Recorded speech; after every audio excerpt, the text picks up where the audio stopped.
ولا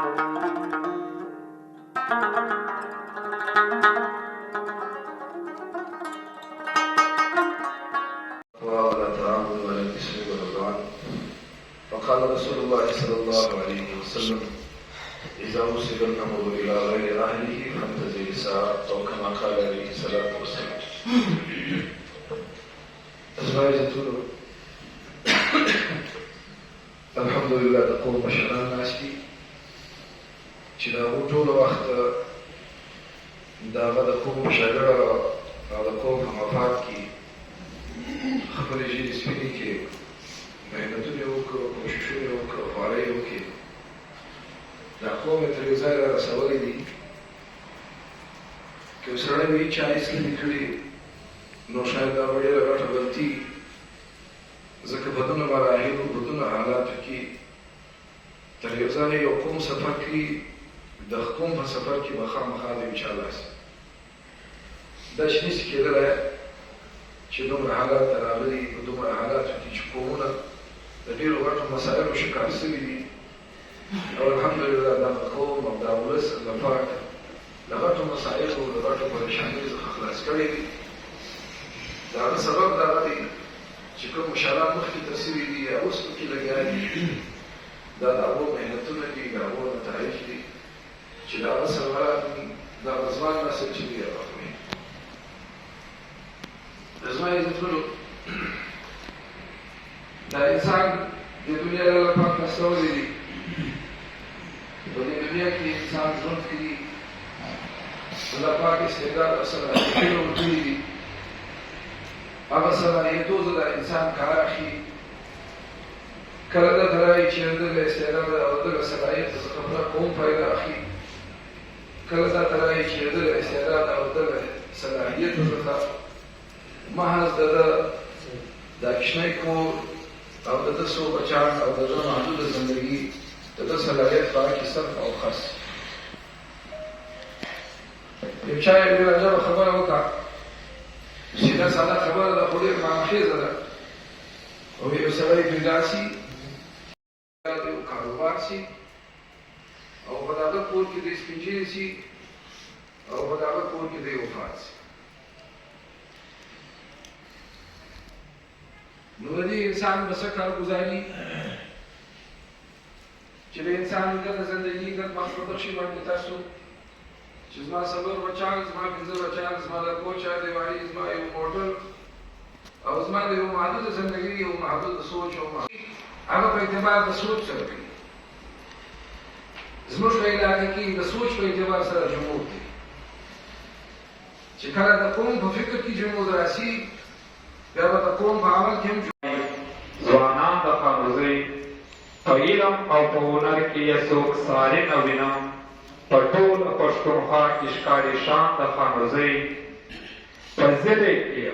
بې ورکړمه ګلونه د جنت،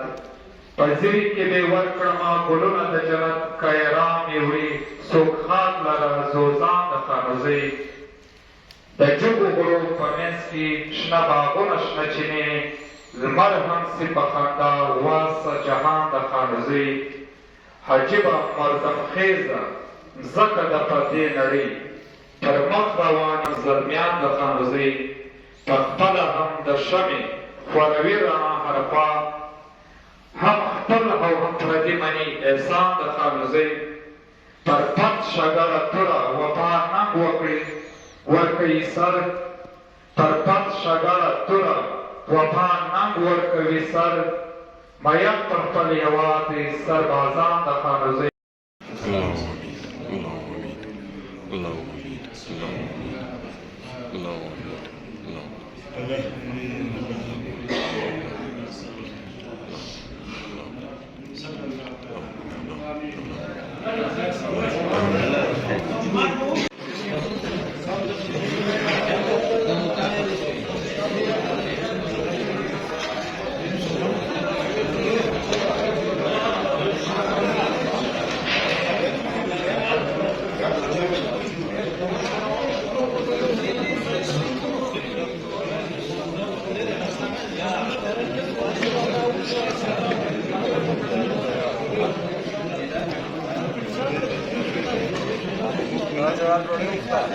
راځي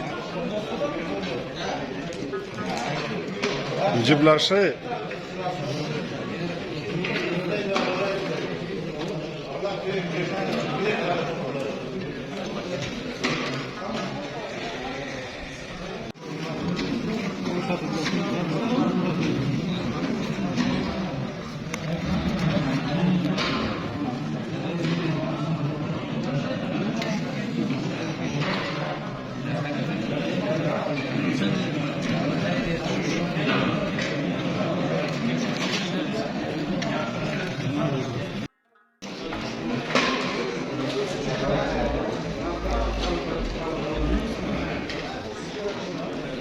دا ماشاءالله ډیر ښایسته ملګري د ګردې خانونزۍ زړه دی دغه عنایت